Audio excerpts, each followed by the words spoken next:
Acropolis মলে ঠিক 5 দিন আগে লেগেছিল সেই ভয়াবহ আগুন। 14ই জুন আগুনের লেলিহান শিখা অ্যাক্রোপলিস মলের 4 তলা থেকে ছড়িয়ে পড়েছিল। এখন সেই অ্যাক্রোপলিস মল কিন্তু বন্ধ রয়েছে।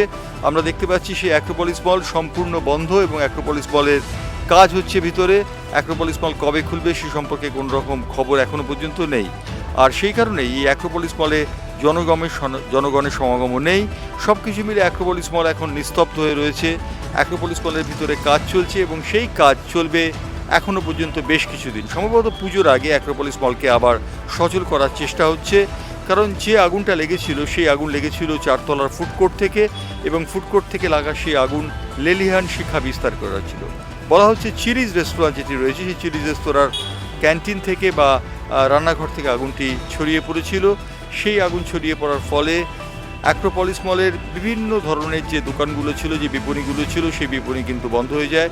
দক্ষিণ কলকাতার অন্যতম হৃদস্পন্দন এই অ্যাক্রোপলিস মল। এই অ্যাক্রোপলিস মলে বিকেলবেলা এই সুদৃশ্য যে সমস্ত গাছগাছালি রয়েছে তার তলায় বিভিন্ন ধরনের ছেলেমেয়েরা আশ্রয় নিত এবং তারা সময় কাটাতো, বিশ্রাম লাভ করতো। সব বন্ধ হয়ে গেছে। অ্যাক্রোপলিস মল চিরস্তব্ধ হয়ে গেছে আপাতত কিছুদিনের জন্যে। এই অ্যাক্রোপলিস মল কবে আবার খুলবে সে সম্পর্কে কোনো নিশ্চয়তা এখনও পর্যন্ত দিতে পারছেন না কর্তৃপক্ষ। কাজ চলছে এবং সেই কাজ যবে শেষ হবে তবেই অ্যাক্রোপলিস মল আবার সেই পুরনো চেহারায় ফিরবে।